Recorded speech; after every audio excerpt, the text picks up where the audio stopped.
ये खूबसूरत कहानी आदरणीय लेखिका रीमा शर्मा जी द्वारा लिखी गई है। आपके द्वारा लिखी गई ये अमूल्य रचना हमारे चैनल के माध्यम से लोगों तक पहुंचाने के लिए हम आपके बहुत आभारी हैं। कहानी का 12वां भाग देखने से पहले इसके पहले सभी भाग अवश्य देखें। हॉस्पिटल में जे परेशान सा इमरजेंसी वार्ड के आगे खड़ा एक टक वैदेही को देख रहा था, जो इस समय डॉक्टर और नर्सेस से घिरी थी। डॉक्टर उसकी पल्स चेक कर रहे थे, नर्स उसका चेहरा साफ कर रही थी, कोई उसे इंजेक्शन दे रहा था। सभी उसके ट्रीटमेंट में लगे थे। तभी एक डॉक्टर बाहर आया। जे को इतना घबराया हुआ देखकर वो बोला, mister J Veer Singh, relax, सब ठीक है। आप इस फॉर्म पर साइन कर दीजिए, हमें उनकी फर्दर ट्रीटमेंट करनी है। वो कैसी है डॉक्टर? जय ने बड़ी हिम्मत करके पूछा। उनकी पल्स बहुत धीरे चल रही है, लगता है बहुत देर तक वो रेत में दबी रही, इसलिए सांस लेने में प्रॉब्लम हो रही है उन्हें। धड़कन बहुत स्लो है, बट आप टेंशन ना लें, we are trying our best. आप बस प्रे कीजिए, डॉक्टर ने जय को कंधे पे हाथ रखकर कहा। उसे कुछ नहीं होना चाहिए डॉक्टर, उसे कुछ नहीं होना चाहिए। सुमित ने डॉक्टर से पेपर लेकर जय की ओर बढ़ा दिया। जय ने जल्दी से साइन कर दिया। डॉक्टर ने एक नज़र पेपर को देखा और जय से पूछा, सर, पेशेंट से आपका रिलेशन क्या है? वो आपने नहीं लिखा। She is my wife doctor, जय ने अंदर लेटी वैदेही को देखकर कहा। उसके कहे ये शब्द अभी अभी वहां पहुंचे संजय के कान में पड़े, जो अमन, निखिल और निशा के साथ हॉस्पिटल आया था। निशा तो पहले से ये जानती थी, मगर संजय, अमन और निखिल को जैसे ये सुनकर झटका लगा। अमन और निखिल ने तुरंत संजय की ओर देखा। इस समय संजय का चेहरा भाव शून्य था। Yes doctor, she is my wife, please save her, I can't live without her. Doctor please save her, जय ने तड़प कर कहा। ये शब्द संजय के कानों पर किसी हथौड़े की तरह पड़े। क्षण से कुछ टूटा उसके अंदर, लेकिन आवाज नहीं हुई। अमन और निखिल ने संजय को देखा तो संजय ने उनको देखकर फीका मुस्कुरा दिया। वो भारी कदमों से आगे चलने लगा। उसके लिए एक एक कदम बढ़ाना मुश्किल हो रहा था। जय के कहे शब्द शी इज माई वाइफ उसके कान में बज रहे थे। वो वहीं रख के सोफे पर बैठ गया। अमन और निखिल ने उसे संभाला तो उसने उन दोनों की ओर देखकर नाम में गर्दन हिलाकर आगे जाने के लिए कह दिया। निशा को संजय के लिए बहुत बुरा लग रहा था, लेकिन वो भी कुछ कर नहीं सकती थी। ये दिल के मामले में किसी का बस जो नहीं चलता।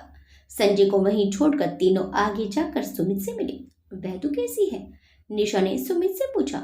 मैम का ट्रीटमेंट चल रहा है, सुमित ने इतना सा जवाब दिया और जय के पास चला गया। निशा भी इमरजेंसी वार्ड की तरफ आई। कांच में से वैदेही को देखने लगी। उसने एक नजर जय को देखा, जो लगातार बेचैनी से अंदर देखे जा रहा था। वैदेही की एक एक सांस के लिए मानो उसकी सांसों की डोर जुड़ी हो।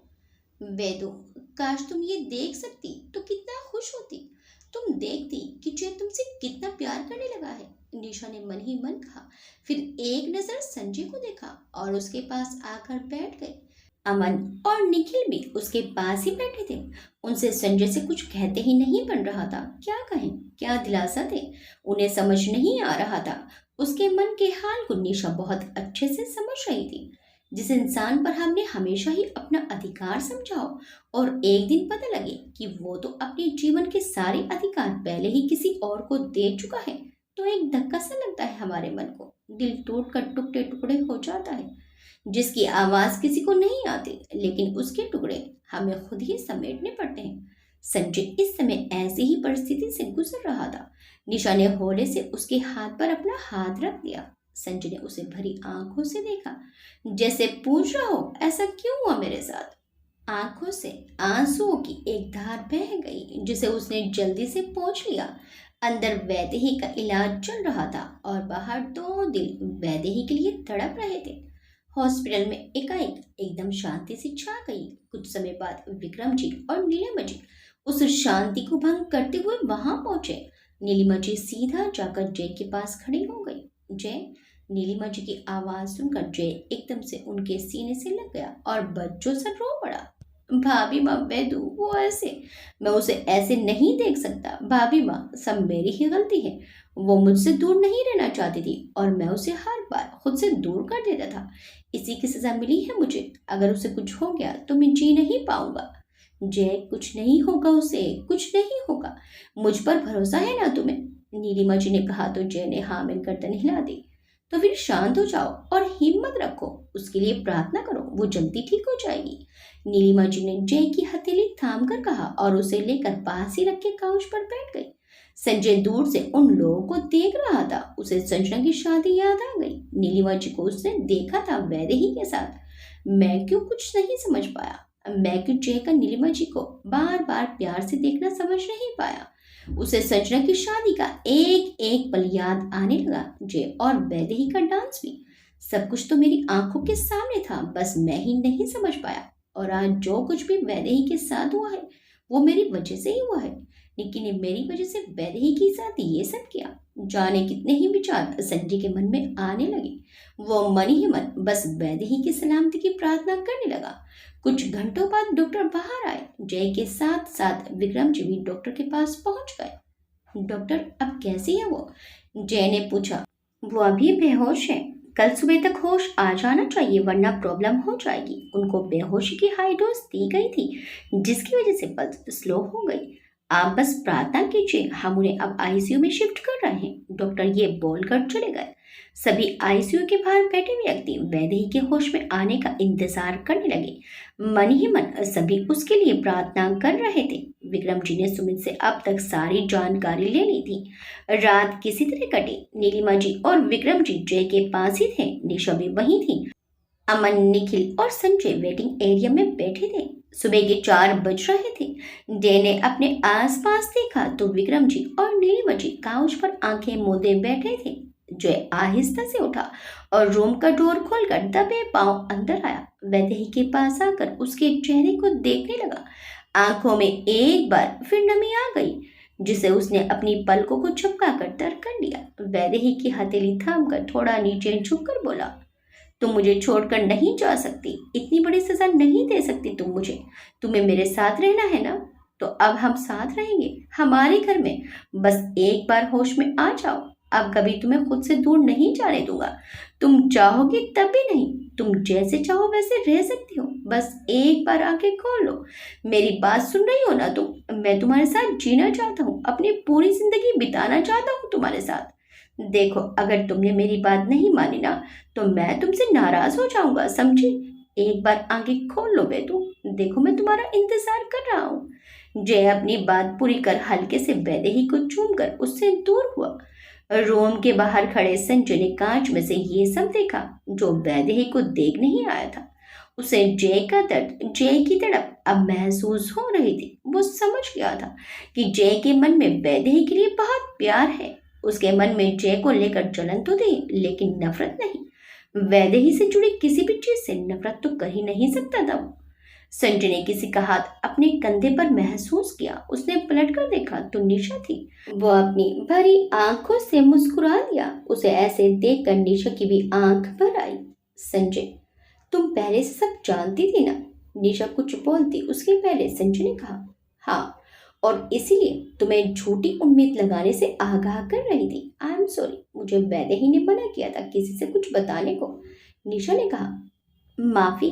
किस बात की माफी? होता वही है जो किस्मत में लिखा होता है, संजय ने कहा और अंदर जाने लगा। जय ने वैदेही से दूर होकर बाहर जाने का रुख किया तो अपनी हथेली पर वैदेही की उंगलियों की मजबूत होती पकड़ महसूस की। उसने पलटकर देखा तो वैदेही की पलकें फड़फड़ा रही थी।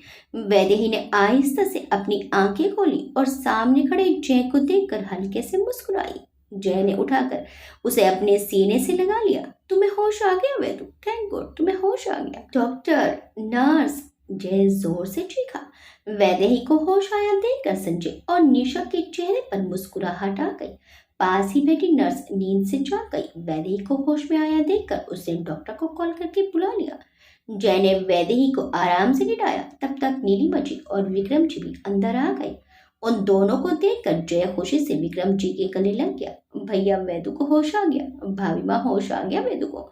नीलिमा जी ने अपने आंसू पोंछे और मुस्कुराते हुए वैदेही के पास आई और उसका सिर सहलाते हुए बोली, हाँ, अब वैदू ठीक हो जाएगी। डॉक्टर ने आकर वैदेही को चेक किया और जय को देखकर बोला, मिस्टर जयवीर सिंह, अब खतरे की कोई बात नहीं है। इन्हें कोई इंटरनल या एक्सटर्नल इंजरी तो है नहीं, तो 2 दिन ऑब्जर्वेशन के बाद आप इन्हें घर ले जा सकते हैं। Thank you doctor, thank you so much. जय ने डॉक्टर का हाथ पकड़कर कहा। डॉक्टर मुस्कुराते हुए उसका कंधा थपथपाकर चले गए। अब तक वैदेही से मिलने सभी आ चुके थे। वो अपनी आंखें खोले लगातार जय को देख रही थी। सभी उससे उसका हाल पूछ रहे थे और वो सिर्फ मुस्कुरा कर रह जाती। जय भी उसे ही देख रहा था। ये देख कर नीलिमच ने वैदेही को आराम करने का बोलकर सभी को बाहर चलने का बोल दिया। सभी बाहर आकर बैठ गए। रूम में अब सिर्फ वैदेही और जय थे। जय उसके पास आया। कैसा फील कर रही हो तुम? जय ने उसका सिर सहलाते हुए कहा। अब बेहतर हूँ। अब तुम आराम करो, मैं यही हूँ, ठीक है? जय ने कहा और पास ही रखे काउच की ओर जाने लगा कि वैदेही ने उसकी हथेली पकड़ कर रोक लिया। जय उसके पास आया। क्या हुआ, कुछ चाहिए? जय ने थोड़ा झुककर कहा। वैदेही बिना कुछ कहे उसके गले से लग गई और उसे कसकर अपनी बाहों में भींचते हुए बोली, मुझे लगा मैं अब आपको कभी नहीं देख पाऊंगी। बहुत डर गई थी मैं। मरने से डर नहीं लगता मुझे, आपसे दूर जाने के ख्याल से डर लगता है, इसलिए बहुत डर गई थी मैं। लेकिन दिल के किसी कोने में विश्वास था कि आप मुझ तक जरूर पहुंचोगे, ढूंढ लोगे मुझे। डर तो मैं भी गया था बेदू, डरा दिया था तुमने मुझे। तुम्हें पल पल खो देने का डर मौत से भी ज्यादा बदतर था। अगर तुम्हें कुछ हो जाता तो मैं क्या करता? लेकिन अब सब ठीक है, तुम चिंता मत करो। अब तुम्हें खुद से कभी दूर नहीं करूंगा, चाहे जो हो। अब तुम हमेशा मेरे साथ रहोगी। जय ने कहा तो वैदेही के चेहरे पर हल्की मुस्कुराहट आ गई। आप सच कह रहे हैं? हाँ, एकदम सच। जय उससे अलग होकर बोला। अब तुम आराम करो, ठीक है? जय ने उसे फिर से लिटा दिया और खुद काउच पर जाकर बैठ गया। वैदेही ने मुस्कुराते हुए जय को देखते देखते अपनी आंखें बंद कर ली। तुम फिर से यहाँ खड़े होकर क्या देख रहे हो संजय? निशा की आवाज से संजय पलटा। कुछ नहीं, बस इन दोनों को देख रहा हूँ। दोनों को एक दूसरे से इतना प्यार है, फिर जाने किस वजह से इन्हें अपना रिश्ता सबसे छुपाना पड़ा। कहते हैं साथ रहने से प्यार हो जाता है, लेकिन ये तो साथ भी नहीं रहे, फिर भी इतना प्यार है दोनों के बीच। मजे तो है और बहुत खास वजह है, लेकिन क्या फर्क पड़ता है इससे? सबसे ज्यादा इम्पोर्टेंट ये है कि दोनों के बीच प्यार बहुत गहरा है। निशा ने संजय की ओर देखकर कहा। संजय ने कुछ सोचकर एकदम से निशा का हाथ पकड़कर उसे वहां से अलग दूसरी ओर ले आया। इधर जय ने जब वैदेही को नींद में देखा तो बाहर आया। नीलिमा जी, विक्रम जी पास ही पड़े काउच पर बैठे थे। भैया, आप और भाभी माँ होटल जाकर आराम करें। अब तो वैदू ठीक है और आराम कर रही है। आप लोग भी थके हैं, भाभी माँ को भी आराम की जरूरत है। जय ने कहा। तुम ठीक कह रहे हो नीलू, चलो। विक्रम जी ने नीलिमा जी की ओर देखकर कहा। नीलिमा जी ने जय की ओर देखा तो जय उनके पास घुटनों के बल बैठकर बोला, भाभी माँ, वैदू ठीक है, अब आप भी आराम कर लो, बाद में मिलने आ जाना। वैसे भी हॉस्पिटल में भीड़ अलाउ नहीं है, और फिर दादी माँ को भी तो इन्फॉर्म करना होगा ना। नीलिमा जी ने जय के गाल को छूकर कहा। ठीक है, कोई भी जरूरत हो तो बुला लेना। और हाँ, वैदू के पापा को भी इन्फॉर्म कर दो, उनका हक है ये जानने का। जी भाभी माँ, जय ने कहा। नीलिमा जी और विक्रम जी चले गए। दूसरी तरफ संजय निशा को हॉस्पिटल के कमरे में ले आया। निशा उसे सवालिया नजरों से देखने लगी। निशा, तुम मुझे सब बताओगी? सब मतलब सब कुछ? वैदेही की शादी कब हुई, और हुई भी है तो उसने छुपाई क्यों? दोनों ऐसे क्यों रह रहे थे? और झूठ तो बोलना मत, क्योंकि मैं जानता हूँ कि तुम सब जानती हो। संजय ने कड़े शब्दों में कहा। हाँ, सब जानती हूँ, तभी तो तुम्हें उसके सपने देखने से आगाह कर रही थी, लेकिन तुम मेरी बात समझे ही नहीं। और प्लीज निशा, ये प्रवचन देना बंद करो। ये बताओ कब हुई वैदू की शादी और कैसे? आज से 6 महीने पहले, जब वो अपनी बहन की शादी में गई थी। और इसके आगे की सारी कहानी निशा ने संजय को कह सुनाई। व्हाट? इसका मतलब जय की शादी वैदू की बहन से तय थी? हाँ, ऐसे कैसे वो लोग वैदू की शादी किसी से भी जबरदस्ती करा सकते हैं? जबरदस्ती नहीं, वैदेही की मर्जी से ही हुई ये शादी। हाँ, लेकिन मजबूरी में। मजबूरी थी, लेकिन अब नहीं। अब उनके रिश्ते में मजबूरी नहीं, मजबूती है, और साथ ही एक दूसरे के लिए गहरा प्यार और सम्मान। निशा ने कहा तो संजय कुछ बोल ही नहीं पाया। एक पल को खामोशी छा गई कमरे में। निशा ने संजय का हाथ अपने हाथ में लिया और कहा, संजय, भूल जाओ वैदू को। वो तुमसे प्यार नहीं करती, न पहले करती थी और अब तो वो सिर्फ अपने पति से प्यार करती है, तुम्हें वो अपना अच्छा दोस्त मानती है। ये सुनकर संजय ने भरी नजरों से उसे देखा। मेरे साथ ऐसा क्यों हुआ निशा, क्यों? ये तो किस्मत की बात है, किसकी गांठ किससे बंधी है ये तो भगवान को ही पता होता है, और जिससे बंधी होती है वो ऊपर वाला कोई ना कोई बहाने से उन्हें मिलवा ही देता है। वरना तुम ही सोचो ना, जिस जय की शादी वैदेही की बहन आद्यादी से तय हुई थी, उसकी शादी अचानक वैदेही से क्यों हो गई?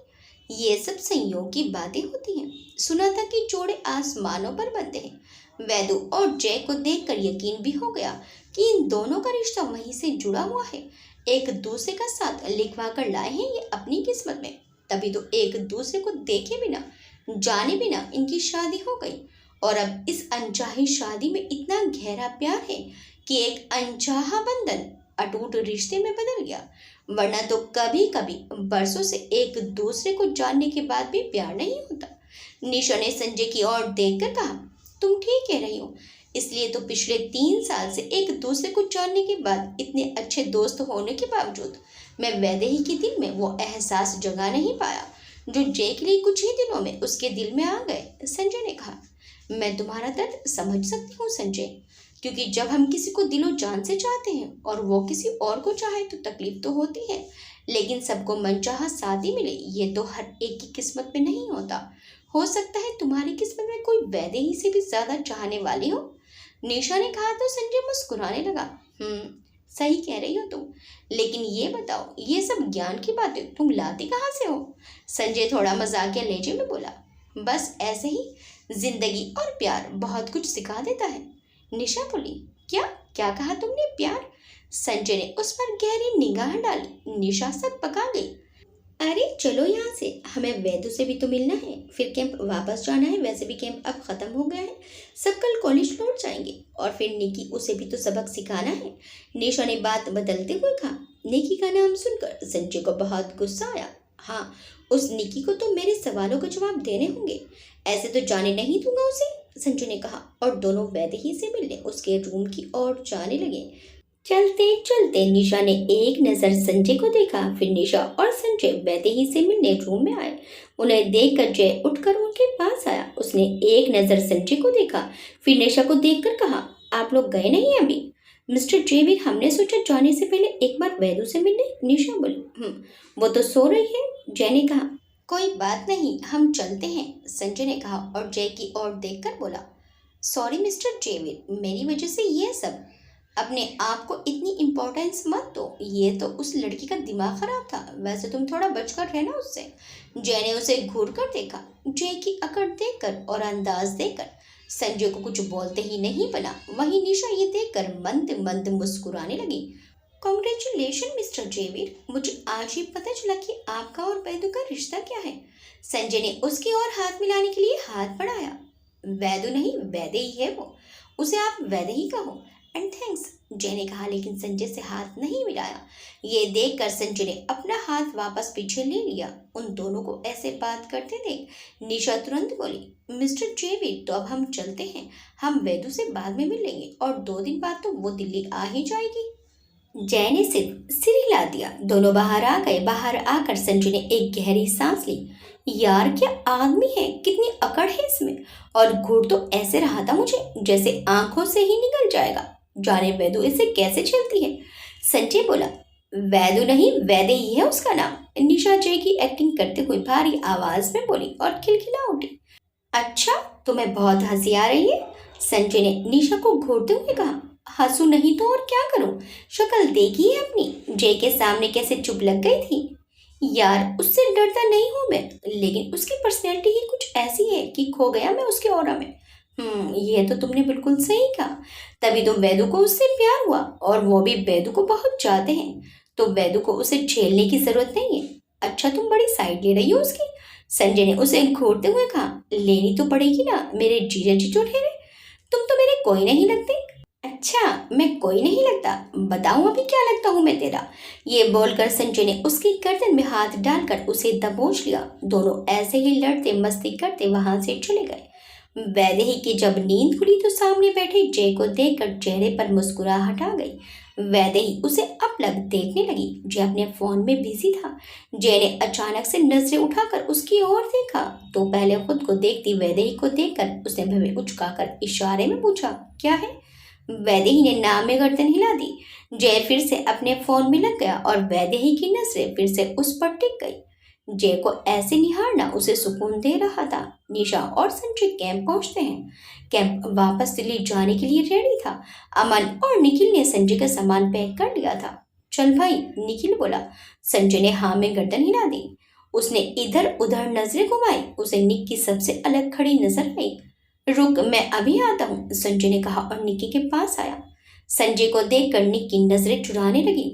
क्या हुआ, मुझसे नजर नहीं मिला पा रही? संजय ने कहा। निक्की ने कोई जवाब नहीं दिया। क्यों किया तुमने ऐसा? जवाब तो तुम जानते हो। अच्छा, लेकिन तुम भी तो जानती थी ना कि मैं तुमसे प्यार नहीं करता। हाँ, क्योंकि तुम तो वैदेही के दीवाने हो, लेकिन वो भी तो तुमसे प्यार नहीं करती। उसका तो उस जैसे चक्कर चल रहा है। बहुत सती सावित्री बनती है और एक शादीशुदा मर्द फंसा रखा है। निक्की गुस्से में बोली। निक्की, तरस आ रहा है मुझे तुम पर। तुम वैदेही को समझ ही नहीं पाई। एक लड़की होकर भी तुम इतना गलत कैसे समझ सकती हो दूसरी लड़की को? वैसे भी मेरे और वैदेही के बीच तो कोई नजदीकियां भी नहीं थी। तुमने अपनी जुनून में उसकी जान लेने की कोशिश की है। तुम्हें इसका कोई पछतावा नहीं है। तुमने ये सब मेरी वजह से किया ना। तो मैं तुम्हें बता दूं कि प्यार करना तो दूर, अब दोस्त भी नहीं है। संजय ने गुस्से से कहा और जाने लगा। फिर कुछ कदम चलकर रुक गया। वो पलट कर निक्की के पास आया और बोला, तुम जानती हो जय और वैदेही का रिश्ता क्या है? निक्की संजय को सवालिया नजरों से देखने लगी। वैदेही जय की वो सीक्रेट वाइफ है जिसे वो दुनिया से छुपाता आया है। यह सुनकर निक्की उसे हैरानी से देखने लगी। यस, सही सुना तुमने, जय और वैदेही हस्बैंड वाइफ है, संजय ने कहा और वहां से चला गया। निक्की उसे जाता देखती रह गई। निक्की को इतना बड़ा क्राइम करने की वजह से कॉलेज से रेस्ट्रिकेट कर दिया गया था। अपनी जलन में उसने सबकी दोस्ती खोई थी, साथ ही साथ अपना करियर भी बर्बाद कर लिया था। वैसे भी उसके जैसे क्रिमिनल माइंड का डॉक्टर बनना सही नहीं था। वो आगे चलकर अपने पेशे का गलत इस्तेमाल ही करती। वैदेही को लेकर जय दिल्ली घर आ गया था। विक्रम जी और नीलिमा जी भी उनके साथ थी। दादी माँ और अमर जी को खबर करती थी। वो लोग वैदेही से मिलने आ जाने वाले थे। जय वैदेही की देखभाल में लग गया था। उसकी दवाई, उसका खाना पीना सब ख्याल रखता। संजना और करण को जब पता चला वो भी वैदेही से मिलने आए थे। शाम के समय वैदेही बिस्तर पर बैठी अपनी बुक पढ़ रही थी और जय अपने टेब में लगा हुआ था। उसी समय उनके कमरे का दरवाजा खोलकर नीलिमा जी के साथ कल्याणी देवी जी भी अंदर आई। दादी माँ, वैदेही की आवाज सुनकर जय ने भी टेब से नजरें हटाकर दरवाजे की ओर देखा। वो भी उठ खड़ा हुआ। कल्याणी देवी जी वैदेही के पास आई और प्यार से उसका सिर सहलाते हुए बोली, कैसी हो बेटा? मैं ठीक हूँ दादी माँ, आप कैसे हो? आपको भी परेशान कर दिया ना मैंने? क्या हम और तुम अलग हैं? हम एक परिवार हैं बेटा। तुम्हें कुछ होगा तो तकलीफ तो सबको होगी ना। कल्याणी देवी जी वैदेही की गाल छूकर बोली। जी दादी माँ, वैदेही ने जवाब दिया।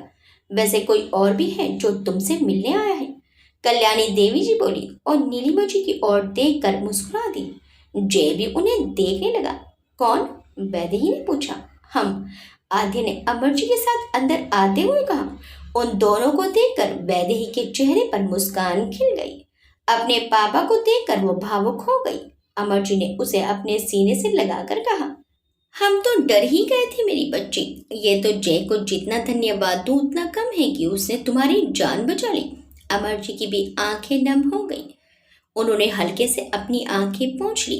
वैदेही का माथा चूमकर उससे दूर हुए और जय की ओर मुखातिब होते हुए बोले, थैंक यू जय, थैंक यू सो मच। उन्होंने जय के आगे हाथ जोड़ लिए। जय ने तुरंत उनका हाथ पकड़ लिया और झुककर उनके पैर छूकर बोला, ये तो मेरा फर्ज था पापा। वैदेही मेरी पत्नी है, उसकी सुरक्षा की जिम्मेदारी मेरी है। मैंने कोई अनोखा काम नहीं किया। अमर जी ने आगे बढ़कर जय को गले से लगा लिया। खूब खुश रहो बेटा, खूब खुश रहो। वैदेही उन दोनों को अपनी भरी नजरों से देख रही थी। उसकी नजरें उनसे हटकर आध्या पर गई। वो भी मुस्कुराते हुए उन्हें ही देख रही थी। वो वैदेही को देखकर उसके पास आई और उसे गले लगाकर बोली, जल्दी से ठीक हो जाना, ठीक है? जी दीदी, वैदेही ने मुस्कुराते हुए कहा और जय की ओर देखकर बोली, थैंक यू जय। जय भी मुस्कुराकर रह गया, लेकिन जय और आध्या को देखकर वैदेही के जहन में एक बार फिर पुरानी बातें आ गई। उसके चेहरे के भाव बदले और मन खट्टा हो गया। अच्छा, अब तुम आराम करो, हम चलते हैं, दादी माँ ने कहा। जी चलिए, अमर जी ने कहा और एक एक कर सभी कमरे से बाहर चले गए। आद्या वैदेही के एक बार फिर गले लगकर बोली, जल्दी से ठीक हो जा, फिर एक इम्पोर्टेंट बात बतानी है तुझे। उसने जय की ओर देखकर कहा और वैदेही से अलग हुई। चल अब तू आराम कर, बाय। आद्या चली गई, लेकिन वैदेही के मन में फिर से सवाल छोड़ दिया। चलो अब तुम भी लेट जाओ, जय ने उसे लिटाया। उसकी आवाज से वैदेही की तंद्रा टूटी। वैदेही मुंह बनाकर बोली, मैं इतनी भी कमजोर नहीं हुई हूँ, अब मैं बिल्कुल ठीक हूँ। आपने तो मुझे बीमारी बनाकर रख दिया है। बिल्कुल बच्ची हो तुम, उनकी तरह ही जिद करती हो, जय उसके सिर पर टेप कर बोला। बच्ची नहीं हूँ, आई एम एडल्ट, वैदेही बोली। हाँ, पता है कितनी बड़ी हो तुम, इतनी कि तुम्हें कोई भी बेवकूफ बना सकता है। अब कोई विश्वास जताकर विश्वासघात करे तो सामने वाला तो बेवकूफ बन ही जाएगा। लेकिन हम बेवकूफ हैं, ये हमारी गलती नहीं, बल्कि सामने वाले की है कि उसने हमारा विश्वास तोड़ा। जो भरोसा एक बार टूट गया वो दोबारा नहीं टूटता। वैधि खोई खोई दार्शनिक अंदाज में बोली। और मैडम फिलोसफर, ज्यादा फिलोसफी ना झाड़ो, वरना दिमाग घुटने से बाहर आ जाएगा तुम्हारा। जय ने कहा तो वैदेही का पूरा मुंह खुल गया। क्या क्या कहा आपने? मेरा दिमाग घुटने में है? आप मजाक उड़ा रहे हैं मेरा? जय मंद मंद मुस्कुराने लगा। वैदेही ने कुशन उठाकर जय के ऊपर फेंक दिया। जय ने तुरंत उसे कैच कर लिया। जाओ, मैं आपसे बात नहीं करती, वैदेही रूठते हुए बोली। कहा ना बच्ची हो तुम, बात बात पर रूठ जाती हो। जय तकिया बेड पर रखते हुए बोला, मैं अब आपकी कोई बात नहीं मानूंगी। वैदेही मुंह फेर कर लेट गई और जय मुस्कुराते हुए सोफे पर बैठ गया। कुछ दिन बीते, वैदेही अब ठीक हो गई थी। नीलिमा जी, दादी माँ, आद्या और अमर जी सभी इंदौर वापस लौट गए थे। आज एक हफ्ते बाद वैदेही कॉलेज जाने के लिए रेडी हो रही थी। जय उसके पास आया और बोला, अब तुम्हें हॉस्टल में रहने की जरूरत नहीं, अब तुम मेरे साथ इसी घर में रहोगी। वैदेही हैरानी से उसे देखने लगी। क्या? ऐसे क्यों देख रही हूँ? आपको देख रही हूँ। आपने ये डिसीजन इसलिए लिया ना क्योंकि मेरे साथ वो हादसा हुआ। तुम भी तो हॉस्टल में नहीं रहना चाहती, मेरे साथ ही रहना चाहती हो। हाँ चाहती हूँ और पूरे दिल से चाहती हूँ, लेकिन आप नहीं चाहते ना ऐसा। तुमसे किसने कहा कि मैं नहीं चाहता? मैं खुद कह रहा हूँ ना कि तुम मेरे साथ रहोगी। अगर मेरे साथ वो हादसा नहीं होता तो आप ये कभी नहीं कहते, है ना? हाँ, क्योंकि मैं अब कोई रिस्क नहीं ले सकता। मेरी मानिए, आपने जो पहले सोचा था वही ठीक है, मैं हॉस्टल में ही रहूंगी। तुम क्यों जिद कर रही हो वैदू? पता है कितना डर गया था मैं। अब मैं तुम्हारे हवाले से बिल्कुल भी ढील नहीं देना चाहता। आप क्या हर समय मेरे साथ रहेंगे? और वैसे भी आप सिर्फ उस हादसे की वजह से मुझे साथ रहने के लिए कह रहे हैं, वरना तो मैं हॉस्टल में ही रहती। जय ने कोई जवाब नहीं दिया। आप मेरी फिक्र मत कीजिए, मैं अपना ख्याल रख लूंगी, वैदेही ने कहा और जय को देखने लगी। प्लीज एक बार कह दीजिए कि वैदू, इस हादसे की वजह से मैं तुम्हें अपने साथ रहने के लिए नहीं कह रहा हूँ, मैं तुम्हें दिल से अपने साथ रखना चाहता हूँ, प्लीज बोलिए। वैदेही मन ही मन सोचने लगी। चलो मैं तुम्हें कॉलेज छोड़ दूँ, जय ने कहा और आगे बढ़ गया। वैदेही फीका मुस्कुरा दी और उसके पीछे पीछे चलने लगी। आप कब समझोगे मेरे दिल की बात? वैदेही मन ही मन बोली। जय ने वैदेही को उसके कॉलेज छोड़ा और खुद ऑफिस आ गया। ऑफिस में उसकी 2-3 मीटिंग शेड्यूल थी जो कि पिछले दिनों नहीं हो पाई। जय सारा दिन उसमें ही बिजी रहा। रात को जब घर आया तो खाली घर, खाली कमरा उसे काटने को दौड़ रहा था। उसका मन ही नहीं लग रहा था। कितनी जिद्दी हो गए तुम। पहले तो खुद मेरे साथ रहना चाहती थी और अब जब साथ रखना चाहता हूँ तो मना कर रही हो। पता नहीं क्या चल रहा है तुम्हारे दिमाग में। ये लड़कियां इतनी कॉम्प्लिकेटेड क्यों होती हैं? इन्हें समझना इतना मुश्किल क्यों होता है? जय बड़बड़ाया और फोन निकाल कर वैदेही को फोन लगा दिया। वैदेही ने दूसरी रिंग में ही कॉल रिसीव कर लिया। तुम ठीक हो? जय ने सीधा सवाल किया। जी। दोनों तरफ कुछ देर के लिए खामोशी छा गई। कितनी बातें अनकही रह गई दोनों के बीच। कितना जरूरी होता है कभी कभी खुलकर बोलना। आज बहुत बिजी रहे क्या? हाँ, वो meetings, conference, presentation and all, काफी पेंडिंग वर्क था। लेकिन तुम्हें कैसे मालूम? वो दिन में आपका एक भी कॉल नहीं आया ना, इसलिए। ओह सॉरी वैदू, तुम्हें कॉल नहीं कर पाया। हमारा रिश्ता सॉरी और थैंक यू से परे है, तो इन फॉर्मेलिटीज की जरूरत नहीं है। जय बोला, एक बात कहूँ? हाँ कहिए। क्या कुछ ऐसा है जो तुम मुझसे कहना चाहती हो, कुछ पूछना चाहती हो और कह नहीं पा रही हो? हाँ, कहना तो बहुत कुछ है, बहुत कुछ पूछना भी है, लेकिन डर लगता है कि अगर मन के सारे भेद खुल गए तो कहीं सब कुछ बिखर ना जाए। इसलिए जो है जैसा है उसी में जीना सीख लेना चाहिए। मन का भरम भी रह जाता है और तकलीफ भी नहीं होती। वैदेही ने मन ही मन कहा। हेलो वैदो, तुम सुन रही हो ना? मैं कुछ पूछ रहा हूँ। जय की आवाज से वैदेही जैसे नींद से जागी। जी जी जी नहीं, मतलब हाँ हाँ सुन रही हूँ। क्या हाना लगा रखा है? वैदू बोलो, कुछ है तुम्हारे दिल में जो तुम कहना चाहती हो? तुम्हारी आंखों में बहुत से सवाल दिखते हैं मुझे, लेकिन क्या सवाल है ये समझ नहीं आता। तो इसका मतलब आप मेरी आंखें पढ़ने लगे हैं? हाँ, कुछ कुछ कोशिश कर रहा हूँ, क्योंकि बहुत बोलती हैं तुम्हारी आंखें। जय ने कहा तो वैदे ही हल्के से मुस्कुराई। अच्छा, अब आप आराम कीजिए, थक गए होंगे। और हाँ, खाना खाया आपने? वैदेही के इस सवाल से जय के होठों पर भी मुस्कान आ गई। आपने जवाब नहीं दिया। देखिए, बिना खाना खाए तो बिल्कुल मत सोना, वरना रात में चूहे पेट में कबड्डी खेलेंगे और फिर आपको नींद नहीं आएगी। नींद नहीं आएगी तो आप फ्रेश फील नहीं करेंगे, फिर आप ऑफिस में काम कैसे करेंगे? तो खाना खाकर ही सोना। बस डॉक्टर साहिबा, मैं समझ गया, अब मैं रखता हूँ, बाय, गुड नाइट, अपना ख्याल रखना। जी आप भी, ये बोलकर वैदेही ने फोन रख दिया। दिन जैसे पंख लगाकर उड़ गए। वैदेही जय की लाइफ एकदम स्मूथ चल रही थी। संजय के मन में वैदेही के लिए फीलिंग्स तो थी, लेकिन उसने कभी कोई गलत रास्ता नहीं अपनाया वैदेही को पाने का। उसके लिए तो वैदेही की दोस्ती भी बहुत अनमोल थी। इस बीच उसकी और निशा की नजदीकियां कुछ ज्यादा ही बढ़ गई। अब हर बात पर संजय निशा की एडवाइस लेता, यहाँ तक कि किस रंग की शर्ट पहननी है, कौन सी शर्ट पहनी है, ये भी वो निशा की पसंद से ही पहनता। शॉपिंग भी साथ ही करते। अब निशा वैदेही से ज्यादा संजय के साथ समय बिताने लगी। वैदेही तो वैसे भी अपनी पढ़ाई में बिजी हो गई। जय और वैदेही जब भी समय मिलता जरूर मिलते। दोनों घंटे घूमते, खूब सारी बातें करते, लेकिन कुछ बातें थी जो दोनों के बीच अब भी अनकही थी। एक दिन निशा और संजय एक रेस्टोरेंट में आए लंच करने। वैदेही पढ़ाई में बिजी थी, क्योंकि 10 दिन बाद फाइनल एग्जाम जो थे उनके। निशा को रेस्टोरेंट में जय और आद्या नजर आए। वो उनके पास जाने वाली थी, लेकिन संजय ने रोक दिया, ये कहकर कि कोई पर्सनल बात होगी, बीच में डिस्टर्ब करना ठीक नहीं। निशा हॉस्टल आकर वैदेही से बोली, वैदू, आद्या दी दिल्ली आई है, तुझे पता है? ये सुनकर वैदेही चौंक गई। हाँ, मैंने और संजू ने उन्हें एक रेस्टोरेंट में देखा, जय के साथ। निशा ने जैसे ही कहा, वैदेही के दिल में एक टीस सी उठी। क्या हुआ? तुझे तो पता ही होगा दी आए। निशा ने उसके कंधे पर हाथ रखकर पूछा। हाँ हाँ, दी ने बताया था, वो किसी काम से आई है, वो जैसे भी इसी सिलसिले में मिल रही होंगी। वैदेही संभलते हुए बोली। हाँ, मुझे भी लगा कि कोई सीरियस डिस्कशन चल रहा था दोनों के बीच। उनके एक्सप्रेशन भी बड़े सीरियस वाले थे। मैं तो जा रही थी उनसे बात करने, लेकिन संजय ने रोक लिया। कह रहा था कि हो सकता है कि कुछ इम्पोर्टेंट हो, तो डिस्टर्ब करना ठीक नहीं। निशा बोली और उसे अपनी शॉपिंग दिखाने लगी।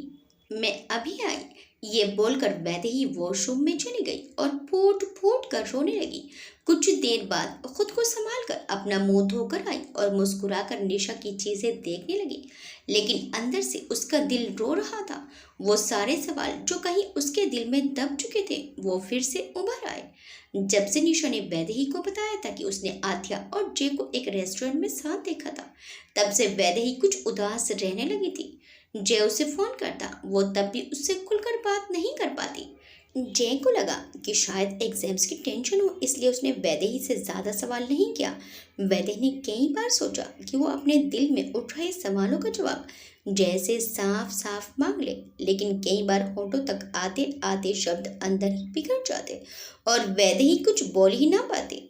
अपनी जान से प्यारी बहन से भी वो खुलकर कुछ पूछ नहीं पा रही थी। जिस बहन से बचपन से लेकर अब तक सब कुछ शेयर किया, उससे अपने मन की बातें शेयर करने में वैदेही को झिझक हो रही थी। डर लगता था कि कहीं मुंह से बाहर आए शब्दों की चोट से उसका भरम ना टूट जाए। आखिर उससे पहले जय की शादी दीदी से ही तो तय हुई थी। दोनों एक दूसरे को पहले से जानते हैं। पसंद नापसंद तो लोगों की बदलती रहती है। इन्हीं सारे विचारों से जूझती वैदेही ने किसी तरह अपने एग्जाम्स दिए। रात में जय का फोन आया। कैसी हो तुम? मैं ठीक हूँ। तुम्हारे एग्जाम्स कैसे हुए? अच्छे हुए। और बाकी सब? बाकी सब बिल्कुल ठीक है, वैदेही ने कहा। ये तुम सवाल जवाब का गेम क्यों खेल रही हो मेरे साथ? क्या मतलब? मतलब कि मैं जो पूछ रहा हूँ बस उसका जवाब दे रही हूँ और कुछ नहीं बोल रही। जय ने कहा, कुछ है ही नहीं बोलने के लिए। वैदेही धीमी आवाज में बोली, वैदू तुम ठीक हो? जय को अब उसकी चिंता होने लगी। जय मैं बिल्कुल ठीक हूँ। वैदेही के जवाब से जय को कुछ राहत मिली, लेकिन वैदेही के ऐसे बात करने पर अब उसे खींच हो रही थी। तो फिर अब आगे क्या प्लान है? जय ने आगे पूछा। कुछ नहीं, आगे की पढ़ाई की प्रिपरेशन।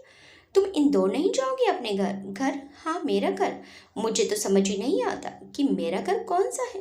वैदू जी, जी मैं ठीक हूँ। अच्छा ठीक है, छोड़ो ये सब। कल तुम रेडी रहना, मैं तुम्हें लेने आ रहा हूँ। हमें कहीं जाना है। कहाँ? कल बताऊंगा, बाय। ये बोलकर जय ने फोन काट दिया। वैदेही बिस्तर पर बैठ गई और फोन बगल की टेबल पर रखकर कुछ सोचने लगी। उसे ऐसे सोच में डूबे निशा ने देखा तो उसके बगल में बैठकर बोली, वैदू क्या हुआ? कहाँ खोई है तू? कहीं नहीं।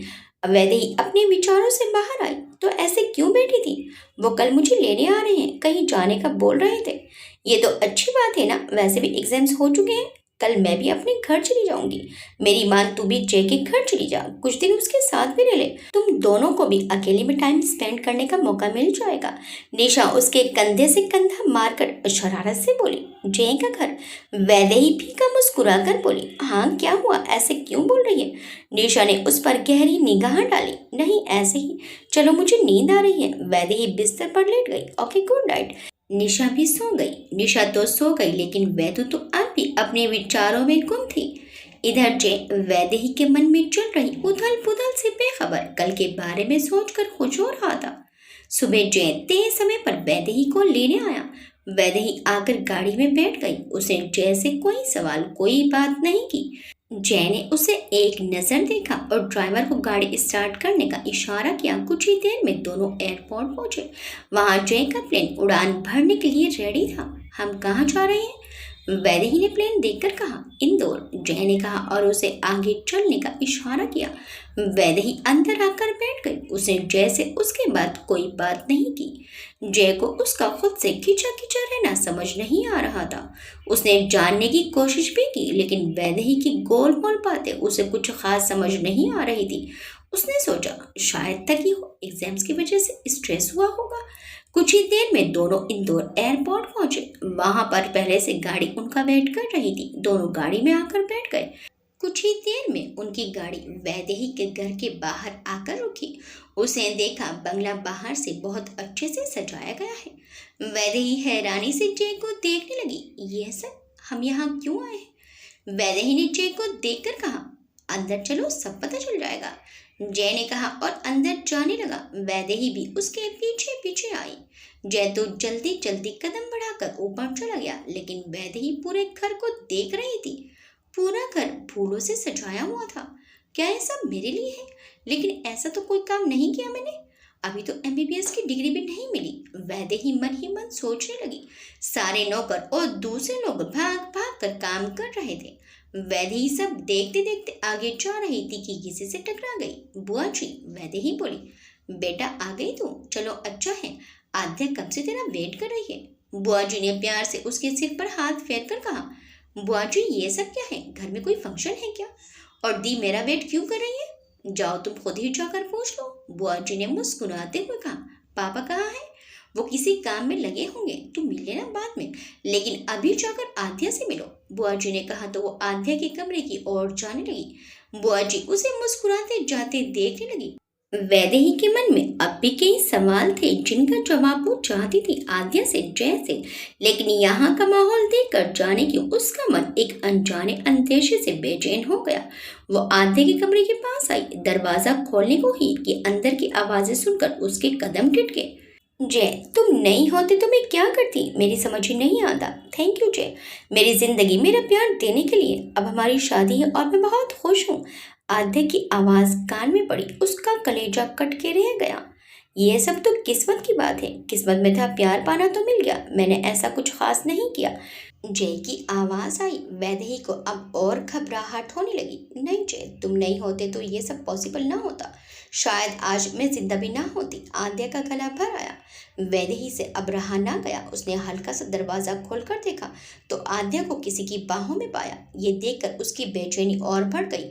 न चाहते हुए भी आंखों से आंसू निकले। उसका मन किया वहां से भाग जाए, लेकिन कुछ सोचकर रुक गई। नहीं, ऐसे नहीं जा सकती। मुझे मेरे सवालों के जवाब चाहिए। क्योंकि मेरे साथ ऐसा दोनों ने मन ही मन सोचकर वैदेही ने एकदम से दरवाजा खोल दिया। आद्या चौंक कर उस आदमी की बाहों से अलग हुई। वैदेही भरी नजर और गुस्से से आद्या को देख रही थी और आद्या उसे बहुत प्यार से। वैदेही की नजरें आद्या से हटकर उसके बगल में खड़े उसका हाथ थामे अनजान इंसान पर गई तो वो उसे असमंजस से देखने लगी। वहीं उसकी नजरें उनसे कुछ दूरी पर खड़े जय पर गई तो वो और हैरान हो गई। अरे वेदु, आना, अंदर आ। तुझे किसी से मिलवाना है, आद्या ने मुस्कुराते हुए कहा। वैदेही अभी भी कुछ समझ नहीं पा रही थी। वो जय को देख रही थी जिसके चेहरे पर भी हल्की मुस्कान थी। दी, ये सब क्या है और घर में क्या हो रहा है? वैदेही ने शांत मगर गंभीरता से पूछा। तेरे लिए सरप्राइज है। वैसे तो जय ने चाहा था कि तुझे बता दिया जाए, लेकिन मैंने ही मना किया था कि जब तक तेरे एग्जाम्स नहीं होते तुझे कुछ ना बताया जाए। तुझे सरप्राइज देने का ख्याल दिमाग में आया, इसीलिए जय से कहा कि तुझे बिना बताए सीधा यहाँ ले आए। आद्या ने उसके गाल को छूकर कहा। वो सब तो ठीक है दी, लेकिन सरप्राइज क्या है और ये सब क्या है? क्या छिपा रहे हैं आप लोग मुझसे? वैदेही बोली। तू अब भी नहीं समझी?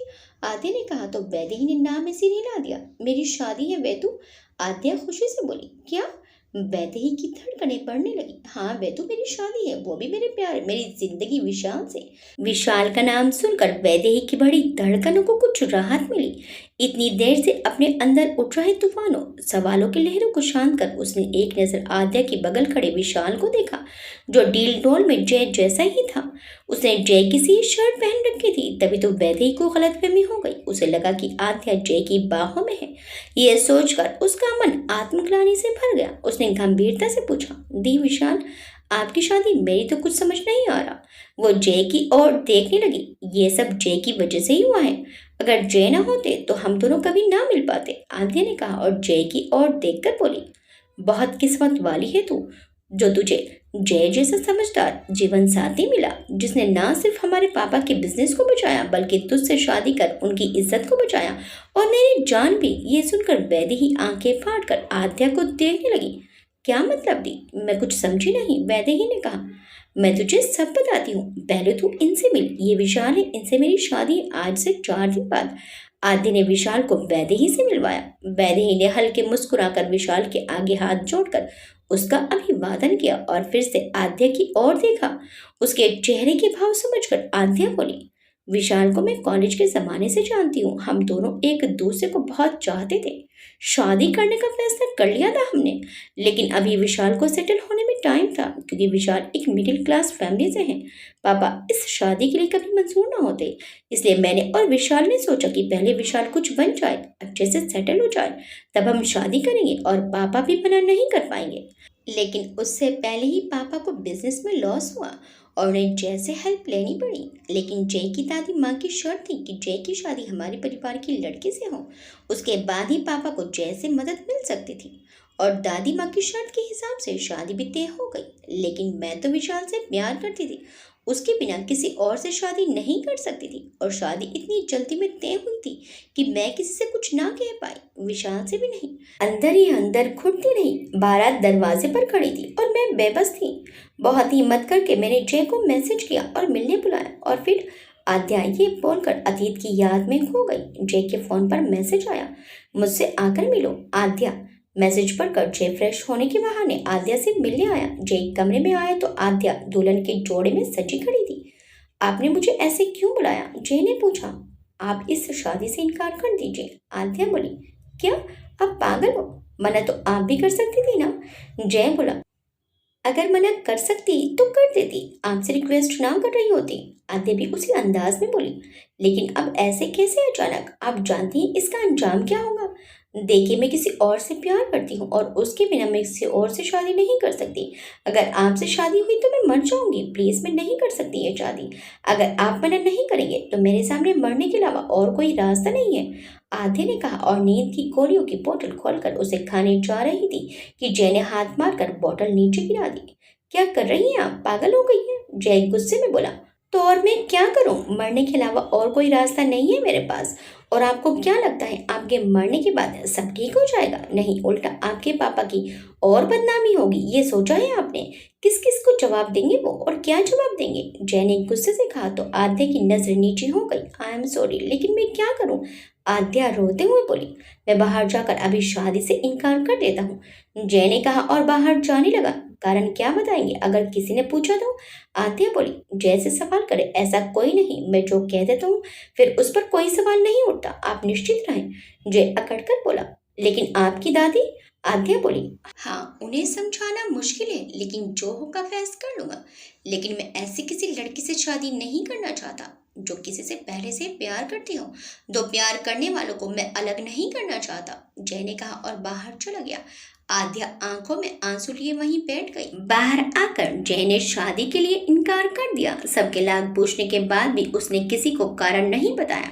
तब अमर जी ने जय के सामने वैदेही से शादी का प्रस्ताव रखा, क्योंकि कल्याणी देवी जी की शादी की शर्त भी पूरी करनी थी। दूसरी बात, अमर जी की इज्जत का भी सवाल था, वरना अगर बारात दरवाजे से लौट जाती तो बड़ी बदनामी होती उनकी, मीडिया में बहुत नाम उछलता। तो जिस बिजनेस और इज्जत की खातिर वो ये सब कर रहे थे, सब मिट्टी में मिल जाता। बहुत मनाने के बाद आखिर जय ने वैदेही से शादी कर ली। आदि ने सारी बात बताकर एक गहरी सांस ली। उसकी आंखों में आंसू हैं और वो जय की और कृतज्ञता की नजर से देख रही थी। जय हौले से मुस्कुरा दिया। उसने वैदेही की ओर देखा तो वो भी उसे अपनी भरी नजरों से देख रही थी। वैदेही का मन एक बार फिर आत्मग्लानि से भर गया। कितना गलत समझा उसने जय को। फिर से एक बार वो जय को गलत समझ बैठी और इस बार तो हद ही हो गई। अपनी बहन को भी शक के घेरे में ले लिया। ये तो अच्छा हुआ कि उसके मुंह से कुछ निकला नहीं, लेकिन अंदर ही अंदर उसका दिल उसे कचोट रहा था। हाय, कैसा अनर्थ करने जा रही थी वो। अपने ही पति और बहन को गलत समझा। अपराध बोध तले वो तभी जा रही थी। वो जय को ही एक टक देख रही थी। जय के मन में शादी वाले दिन की यादें कौंध गई। जय ने वैदेही से 1 साल के कॉन्ट्रैक्ट पेपर पर साइन करवा कर ही शादी की थी। उसने सोचा था कि अगर इस 1 साल में शादी नहीं निभी दोनों की, या फिर वैदेही जय के साथ ना रहना चाहे, तो उसके लिए ही आसान रहेगा इस तरह की शादी से आजाद होना, क्योंकि वैदेही भी ये शादी जबरदस्ती मजबूरी में कर रही थी। आखिर वैदू मान गई। उसने पेपर साइन किए और जय और वैदेही की शादी हो गई। शादी तो दोनों की हो गई, लेकिन जय इस बात से अब तक अनजान है कि वैदेही ने पेपर्स बिना पढ़े साइन किए थे। अपने पापा के कहने पर उसे तो इस कॉन्ट्रैक्ट की कोई खबर ही नहीं थी, क्योंकि उन्हें पूरा विश्वास था कि इन दोनों का अनचाहा बंधन अटूट बंधन में बदल जाएगा और दोनों जिंदगी भर इस शादी को निभाएंगे। और हुआ भी पैसा ही। जय और वैदेही एक दूसरे को चाहने लगे, प्यार करने लगे एक दूसरे को। आगे नियति की गोद में क्या है, ये तो विधाता ही जाने। आद्या की मुंह से सारी हकीकत सुनकर वैदेही एक टक जय को देखे जा रही थी। उसने कभी सोचा भी नहीं था कि जय ऐसा भी हो सकता है। जब जय ने आद्या से अचानक शादी वाले दिन शादी करने से मना कर दिया था तो कितना कोसा था उसने जय को। मन ही मन जाने क्या क्या कहा, लेकिन उसमें तो जय का कोई दोष ही नहीं था। यह सोचकर उसकी आंखों से 2 बूंद लुढ़क कर आंखों पर आ गए। जय ने जब वैदेही को ऐसे देखा तो उसने गर्दन हिलाकर ना रोने का इशारा किया। वैदेही तो स्तब्ध सी अपने सामने खड़े उस इंसान को देख रही थी जिसे उसने अब तक कितनी बार ही गलत समझा है। आद्या, मैंने ऐसा कुछ नहीं किया, आप बेकार में इतनी तारीफ कर रही है मेरी। जय ने आद्या की ओर देखकर कहा। ऐसे कैसे नहीं किया जय, तुमने जो किया वो मैं कभी नहीं भूल सकता। अब की बार विशाल बोला। क्या विशाल, अब तुम भी? जय ने कहा। हाँ, मैं भी। तुम्हारी वजह से हम साथ हैं। तुमने न सिर्फ मुझे सेटल करवाया, बल्कि आद्या के पापा से शादी की बात भी की और उन्हें राजी भी करवाया, विशाल ने कहा। तो एक बार फिर वैदेही जय को देखने लगी। जय हल्के से मुस्कुराकर बोला, अरे बस भी करो तुम दोनों। और आद्या, देखो तुम्हारी बहन कैसे देख रही है मुझे, जैसे मैंने उससे बहुत कुछ छिपाया हो। प्लीज, अब हम दोनों में कहीं कोई गलतफहमी ना आ जाए। हम दोनों का झगड़ा करवा कर ही मानोगी तुम? जय ने वैदेही को एक नजर भर कर देखा, जो उसे ही देख रही थी। नहीं, तुमने तो मेरे कहने से छिपाया जे। मैं वैदेही को बताती हूँ सब कुछ, शुरू से लेकर अब तक का सारा सच। आद्या ने कहा और वैदेही का हाथ पकड़कर उसे अपने पास बहुत प्यार से बिठाया। ओके, तुम दोनों बहनें बातें करो, मैं घर जा रहा हूँ। दादी माँ और भाभी माँ से भी मिलना है और एक चक्कर ऑफिस भी लगा लूँ। ये बोलकर जैनी विशाल से हाथ मिलाया और वहां से चला गया, लेकिन वैदेही अब भी दरवाजे की ओर देख रही थी। उसके दिल दिमाग में तो उथल पुथल मची हुई थी। वेदु क्या सोच रही है? तू तब से चुप है, मुझसे नाराज है? आद्या ने उसका चेहरा अपनी ओर करके कहा। दी, आपको मुझसे ये सब पहले ही बता देना चाहिए था। मैं कितना गलत समझ रही थी इन्हें अब तक। वैदेही ने एक गहरी सांस ली और बोली, क्या मतलब? आदि ने वैदेही पर गहरी निगाह डाली तो वैदेही ने खुद को संभाला और कहा, वो शादी के इनकार करने का दोषी मैं इन्हें ही समझ रही थी अब तक। वैदेही बड़ी आसानी से मन की बात छिपा गई। अब वो कैसे कहती कि अपनी बहन और पति को लेकर क्या क्या विचार चल रहे थे उसके मन में। वैदू, तू अब तक उस बात को लेकर बैठी है, लेकिन जब तुझे पता चलेगा ना कि जय ने हमारे लिए क्या क्या किया, तो तेरा सिर उसके सामने सजदे में झुक जाएगा। आद्या थोड़ी भावुक हो गई। दिया, पहले ये ना बुझाओ, वैदेही ने कहा। आद्या ने वैदेही के उदास चेहरे को देखा, फिर बोली, तेरी और जय की शादी के एक दिन बाद मुझे जय का फोन आया। उसका कॉल देखकर पहले तो हैरानी हुई, लेकिन मैंने फोन उठा लिया। आप जिस लड़के से प्यार करती हैं उसकी डिटेल्स चाहिए मुझे, जय ने मुझसे सीधा सवाल किया। पहले तो मैं हैरान हो गई, लेकिन फिर मैंने जय को विशाल के बारे में सब बता दिया कि मैं और विशाल कॉलेज में साथ थे, हमारा प्यार, हमारी शादी का प्लान, सब कुछ। साथ ही ये भी, विशाल की फैमिली में कोई नहीं है, वो अकेला ही एक 2 कमरों के मकान में अपने मामा मामी के साथ रहता है। आद्या इतना बोलकर चुप हो गई और उसके बाद जय मुझ तक पहुंचा। विशाल ने आगे बात बढ़ाई। जय ने किसी तरह अपने मैनेजर के जरिए मुझसे संपर्क करके मुझे अपनी कंपनी में पहली जॉब दी, लेकिन उसने मेरी खुददारी को चोट ना पहुंचे इसलिए आद्या के बारे में कुछ नहीं बताया। वो पहले मुझे परखना चाहता था। जब उसे तसल्ली हो गई तो एक दिन उसने मुझे एक कॉफी शॉप में बुलाया। मैं वहां गया तो वहां उसके साथ आद्या भी थी। आद्या को देखकर पहले तो मैं बहुत हैरान हुआ। आद्या दिल्ली में क्या कर रही है? उसे तो इंदौर में होना चाहिए। और जैसे क्या संबंध उसका? मैं इसी उलझन में उसके पास बैठा और मेरे कुछ पूछने से पहले ही आद्या ने मुझे सारी हकीकत बता दी। इसके बाद आद्या और मैं अक्सर मिलते। आद्या मुझसे मिलने कई बार दिल्ली आई है। 1-2 बार जय भी मिला, क्योंकि उसे मुझे अपनी न्यूयॉर्क वाली कंपनी में सेट जो करवाना था। विशाल इतना बोलकर चुप हो गया और वैदेही के दिमाग में बहुत सारे पल आने लगे जब जब उसने जय और आद्या को साथ देखा था। विशाल पर कभी उसकी नजर गई ही नहीं, जाती भी कैसे? जिन्हें हम जानते हैं हमारी नजरें सबसे पहले उन्हीं पर ठहरती हैं। हाँ, इस इंसान को आसपास देखा तो था मेरी आंखों ने, लेकिन नजरअंदाज कर गई क्योंकि आंखों पर अविश्वास का पर्दा जो पड़ गया था। विशाल को देखकर वो सोच में पड़ गई। इस विचार से एक बार फिर उसकी आंखें भर आई। जय कुछ महीनों पहले न्यूयॉर्क गया था, उसकी कुछ जरूरी मीटिंग थी। कुछ दिनों बाद उसने मुझे भी वहां बुला लिया। दोनों लगभग 1 महीने से ऊपर वहां रहे। मुझे सेटल करवा कर वो वापस इंडिया आया। अब मैं जय की न्यूयॉर्क की कंपनी का वाइस प्रेसिडेंट हूँ। अब मेरे पास अपना घर है, गाड़ी है और मेरी आद्या भी। विशाल ने खुशी से बोला। हाँ वेदु, विशाल सच कह रहा है। जय न्यूयॉर्क से आने के बाद पापा से हमारी शादी की बात करने वाला था, लेकिन तुम्हारे साथ वो जैसलमेर में हादसा हो गया। जय न्यूयॉर्क से दिल्ली न जाकर सीधा तुमसे मिलने जैसलमेर आया था, लेकिन उसी समय तुम्हारे साथ हुए हादसे ने जय को बहुत डरा दिया था, इसलिए तुम्हें छोड़कर वो कहीं नहीं जाना चाहता था।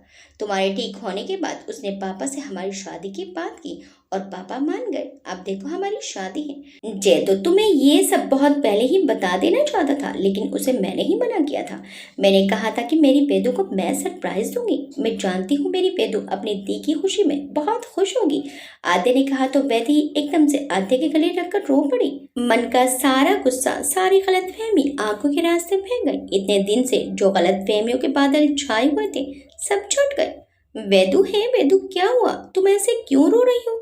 आई नो तुम्हें बहुत बुरा लग रहा है कि मैंने तुमसे ये सब छुपाया, लेकिन तुम तो जानती हो मैं मजबूर थी पापा की वजह से। मैं नहीं चाहती थी कि पापा के नाम पर कोई दाग लगे, बस इसलिए चुप रही और सही समय का इंतजार कर रही थी। मेरी वजह से तेरे साथ गलत हुआ, तुझे ना चाहते हुए भी शादी करनी पड़ी।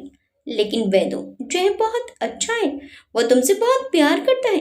तुम सोचो, जब वो अपनी पत्नी की बहन के लिए इतना कर सकता है तो तुम्हारे लिए तो क्या क्या कर सकता है। तूने जरूर पिछले जन्म में कोई पुण्य का काम किया होगा जो जय तुझे जीवन साथी के रूप में मिला। हमारा मन हमेशा उसे दिल से दुआ देगा। वो बहुत ही अच्छा इंसान है वेदु।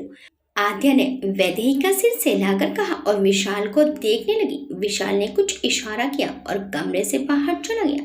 अब बता वेदु, तू ऐसे क्यों रो रही है? कोई बात है तेरे मन में? आदि ने वैदेही का चेहरा ऊपर करके उसके आंसू पोंछकर कहा, आपको पता है दी, मैं इनसे नाराज थी कि इन्होंने उस एक महीने कोई फोन नहीं किया जब वो न्यूयॉर्क में थे, और मैंने भी उनसे कोई बात नहीं की। लेकिन अब समझ आया कि क्यों नहीं किया, और अगर किया भी होगा तो मेरा फोन नेटवर्क में नहीं होगा। लेकिन फिर भी इन्होंने मुझे उस रेतीले तूफान में भी ढूंढ निकाला। अब सोचती हूँ तो लगता है कितनी छोटी सी वजह से मैं उनसे नाराज हो गई थी।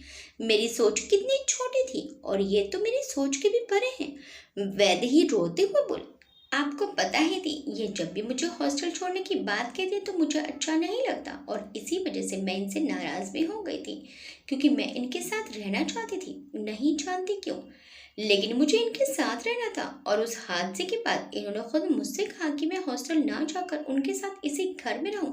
लेकिन मैं अपनी जिद और नाराजगी में हॉस्टल चली गई। लेकिन ऐसा क्यों किया मैंने, मेरी खुद ही समझ में नहीं आया।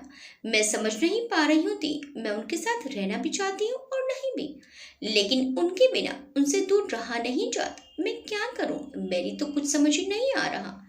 तू जैसे प्यार करने लगी है, आद्या ने कहा तो वैदेही उसे एक टक देखने लगी। क्या, ऐसे क्यों देख रही है? तुझे जैसे प्यार हो गया है ना? आद्या ने पूछा तो वैदेही ने हाँ में सिर हिला दिया। तो तूने बताया जय को? बताने की क्या जरूरत है, हम तो पति पत्नी है ना। तो तो क्या बुद्धू, कभी कभी बताना जरूरी हो जाता है। और वैसे भी तुम दोनों की शादी कोई नॉर्मल शादी तो थी नहीं, तो फिर अपने एहसासों को बताना जताना बहुत जरूरी है बेदू।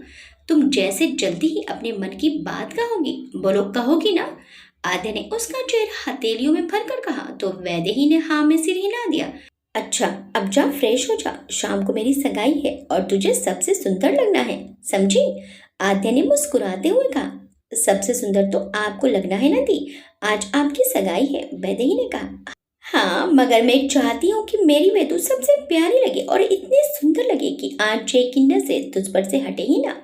आद्या ने आंखें मटकाते हुए कहा तो वैदू मुस्कुरा दी। आगे क्या होगा? क्या जय और वैदेही अब एक हो जाएंगे या फिर से कोई तूफान उन दोनों की जिंदगी में आने वाला है? देखिए इस कहानी के अगले भाग में। आपको ये कहानी कैसी लगी हमें कमेंट करके जरूर बताइएगा। वीडियो अच्छी लगी तो वीडियो को लाइक शेयर सब्सक्राइब करना मत भूलिएगा। मिलते हैं इस कहानी के अगले भाग में। Till then bye bye.